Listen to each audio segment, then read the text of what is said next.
Ora abbiamo in linea via Zoom, il prossimo ospite di oggi, 11 luglio, l'autore, un autore che si trova nel Western Australia, Holden Sheppard. E ho scoperto che Holden sarà ad Adelaide fra pochi giorni, settimana prossima, per avere vari appuntamenti in varie biblioteche. So, prima di tutto, grazie Holden, thanks for coming on to Radio Italia 1 Adelaide. Ciao Antonio, grazie mille. Oh, ottimo. Cool. Now, I just said you're going to be in Adelaide in a few days' time, and you've got several appointments in some libraries. Maybe tell us a bit about that. I do. So I will be appearing at a few libraries around Adelaide. I don't have a clue about Adelaide geography. So I'm at Salisbury Library. Yes. I'm at Onkaparinga Libraries, I think Woodcroft Library, and Campbelltown. So I'm doing those 3 days in a row back to back. It'll be Thursday, Friday, and Saturday next week. Yeah, Salisbury, and then especially Campbelltown, has a very strong presence of Italianness in the local area. And Oh, awesome. That's great. we'll come to that. So what are you talking about in these Yeah, library so I'm appointments? talking about my new book. So sono scrittore, ho Ah, scritto 3 libri, 3 romanzi, sì. and per questo romanzo il personaggio principale è Giacomo Brolo. Lui è italiano-australiano. He works as a labourer. He is very detached and removed from his family. He grew up in Geraldton in Western Australia, but he has not been home for many, many years because he had a falling out with his family. So he's estranged from his family, who are very, very conservative, classic Italian immigrants. Lots of us have families that are a bit like this, very traditional. And he gets an invitation to his cousin's wedding. So his cousin Rocco is getting married, and it's bringing all the families together for the first time in about 6 years. And so Giacomo, who prefers to be called Jack, has to go home and face his family and face his past, essentially.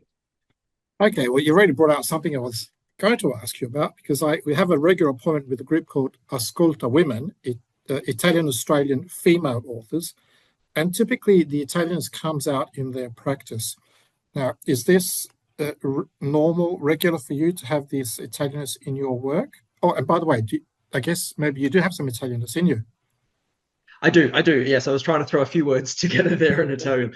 So my family's Italian background, and it does work its way into all of my books and the TV series of my first book, which was called Invisible Boys.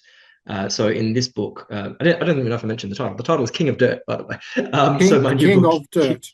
King of Dirt. Yeah. Okay. Giacomo works as a labourer, so he's on the excavators, he's digging dirt, but it's also about kind of feeling ashamed and feeling dirty. So King of Dirt, he is an Italian Australian. My previous book, The Brink, which came out in 2022, one of the main characters, Leonardo, was half Italian, half Greek. And in my first book, Invisible Boys, Zeke Carogero is one of the protagonists, and he is also Sicilian background. So it's something that I write into everything I do. I think it's just because it's what I know, but it's very much the migrant, Aussie Australian experience. I wasn't born in Italy. My dad wasn't born in Italy. So, we've got this separation, but we've also got this culture that's kind of continued, and it's how we were raised. So that kind of comes through everything I do. Well, okay, well, another little tangent. One of the female Italian Australian authors that I interviewed said that she'd been advised not to put that in her work, but then her best work has been when she's brought that personal experience into the practice. And you've got several books, and I think one has even been made into a movie. Yes, indeed. Invisible Boys was adapted for screen. So it's a 10-episode series on Stan Australia. And it's very true, I think, what the author you've mentioned has said.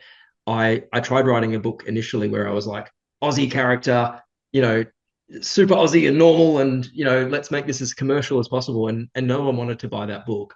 And it was when I actually wrote a story about real life, brought a bit of myself to the page, and I was honest, and I talked about how I felt growing up and the differences. And you did get picked on in different ways. Even in my generation, definitely my dad's generation, for being a migrant, for being Italian. So it just brought something much more honest to the page when you start to talk about that. And to see that reflected in the TV series was very cool. I got to write 2 of those episodes for the series as a screenwriter, and I wrote the sauce making scene. We made sauce every summer. All the cugini, we'd all get together. It was the highlight of the year, the whole weekend of sauce making. So to write that and put that on Aussie TV screens was really fun. Okay, so we're going backwards. So how do you go from having a book turned into not just a movie, but a series, 10-part series? Yeah, 10 episode series. It's you get to go a little bit deeper, I think, with the series. A movie 1 hour, 2 hours, but with a series, it's 10 episodes, 30 minutes each, so you get kind of 5 hours of content. You can kind of go a bit more nuanced. Yes, and what's the process of transforming a book, something that's to be read with your eyes on a piece of paper or maybe on a screen, to pictures that move rather than Yeah, it's very difficult. It's challenging for a novelist, I think, especially because we like to describe everything. So we like to write books that are very long. We describe all the detail because we want our readers to, see the pictures that we formed in our heads. TV does that for you. So when you write a script, all the heavy lifting is done by dialogue. So my challenge was, turning in my first draft scripts of these episodes, and it's meant to be 1 page per minute of screen time for a script. And so a 30-minute episode should be about 30 pages. And mine were 40 because I wanted to describe everything that happened and tell every detail. So that was the challenge, kind of pulling back on the detail and letting the dialogue do all the work, and collaborating in a way that you don't have to when you write a book. When you write a book, it is much more I'm the boss when I write a book, and it's my project, and then the editor helps me, tells me what to fix, and you fix it and it gets published. But with a TV series, you collaborate in a writer's room with multiple other people. Everyone has opinions. Everything changes every other day. It's a much more collaborative process. Yes, and so as you said, so the current book we'll come back to is King of Dirt. The one we're just talking about now, the movie series, is called Invisible Boys. Invisible Boys, yes. Invisible Boys. So what's invisible about these boys? Yeah, so the story of these boys is essentially they're young men growing up in Geraldton, Western Australia. It's a tough, remote kind of situation, and they're all grappling with who they are. They're grappling with their identity, masculinity, sexuality, all of it. So coming to terms with who they are, and some have boyfriends, some have girlfriends. So they're all kind of working out who they are, and in an environment that's not particularly friendly. So Geraldton is, can be pretty rough around the edges, country town. And so we kind of watch these boys, I guess, grappling with mental health. We have lots of problems, I think, in this country, especially with men's mental health, and we really struggle and we don't reach out very well. It's not attacking us guys, but we're not very good at saying, hey, I'm struggling and I need help with my mental health. So this show is kind of about these boys kind of finding each other and trying to find a way to survive in the town. And maybe if they can't, then they need to get out of town. So we see what happens. Okay. Are there other books in your repertoire? There are. So I had a second book out called The Brink, which came out in 2022. That one is more of a thriller. It's pretty much it's I don't know what you guys call it in Adelaide. So schoolies is what the East Coast calls it. Okay. In WA, we call it leavers when all the year 12s go off for a big party at the end of high school. Do you guys call it schoolies or leavers? Maybe, yes. But I know what you're talking about, yes. Yes. So this is about a group of high school leavers. They go off on their leavers or schoolies party. They think it's going to be a great big party to end high school with, but then in the middle of the party, someone drops dead. And the death has massive consequences because they're on an island. no one else was on there. So it's a kind of a locked room mystery. They know that someone on the island has done something terrible to someone else. So the thrust of the book is kind of who done it and can they get off the island. It's a little bit like Lord of the Flies for the modern day, kind of. Okay, it sounds like it's a bit different from the other two books we've just talked about. It is. It's an outlier, really. I mean, it is also about all the things I'm passionate about. So I like writing about identity, masculinity, sexuality, all those things about that coming of age time of your life. So all three novels are very much held together by their coming of age. They're about growing up. They're about especially young men coming to terms with who they are. And but the Brink in particular has a bit more of a murder mystery vibe Yeah, pulling it yeah. together. Okay, and still going backwards further, how did you get into writing at all? When did you start? Yeah, I've been writing since I was 7 years old, which Okay, makes me feel ancient because I'm now 37. So I've been writing for 30 years, but I've only been published for 6. I really was very passionate reading as a kid. So, my parents would read to me, my siblings. So I'm from a big Italian Australian family, one of 6 kids. wow, Dad is one of 11 kids. So there were just a lot of people around growing up. And I was read to by lots of people, so always reading. And then once I was about 4, I'd say 4 years old, I started kind of reading on my own and devoured books. I loved reading. I loved kind of escaping into stories. And by the time I was about 7, I started to write them. This is very off brand for the stuff I write now, but I used to love Enid Blyton stories, very mhm, old school stuff. And so I used to start writing those when I was 7, and I thought I'm going to be published by the time I'm 8, and my book will be in Target. And it's not really what happened. It took a very long time. I had to finish high school. I had to go to uni. I studied creative writing and cool. French at uni. A little bit of Italian at uni actually as well, which is probably the only reason I can speak a handful of words still. But I actually found it very challenging at uni to study 2 languages at once. So Yeah, I would rock up to my French oral exam and end up blurting out some Italian, and yeah, vice versa. I'd go to my Italian oral exam and start speaking in French. And so I ended up dropping the Italian after 1 year because it was just it was too stressful, and I knew that because it's my heritage, I would probably go back to it one day and study Italian further. But I knew if I gave up French at uni, that was it. Like I was never going yeah. to go back to that. So uh, anyway, that is totally a sidebar, but it's just because we were Italian radio show. I thought I'd mention the studies side of things. But yeah, I studied writing at uni and then went on to specialize in it and to try to get published. Essentially, it just takes a very long time. It's a very hard industry. Well, actually, you just reminded me there's another writer that I've interviewed a few years ago, a gentleman called Dominic Minghella. Right. Uh, Okay. do you might know that surname. There was his brother Anthony Minghella did The English Patient. Oh, right. Yeah, Okay. so they're in Wow. the UK, but the connection there is, given your age, you just said 37. This guy started taking Italian classes at age 40. He decided to reconnect to his culture, um, Mm. and his tutor said, "All of my all of my students are like you." Eventually, in adulthood, later adulthood, come to want to re-engage with their culture. Mm. Mm. Yeah. That's Okay, really and cool. so I mean, I hope I do that. I hope I do that yes, when maybe I've got 3 years to go and I hit that's 40, right. then I'll go back and study it properly because it's there, but I spent about 5 weeks in Italy when I was 18. I was backpacking around. And while I was there, I was actually chatting a lot. Like I would speak Yep. not like sophisticated sentences, but I got around fine and I could chat to people about what I was doing and what I liked. And that was 20 years ago. So now it's terribly rusty, but I do want to practice. So maybe I will. Maybe he's right. Maybe I'll go back when I'm 40. Yes. So, okay. And well, it's nice. You're doing, I guess, if you're coming to Adelaide, you must be doing a national tour for this book. So we're chopping and changing now, but we'll come back to the book. And there's so you are doing a national tour?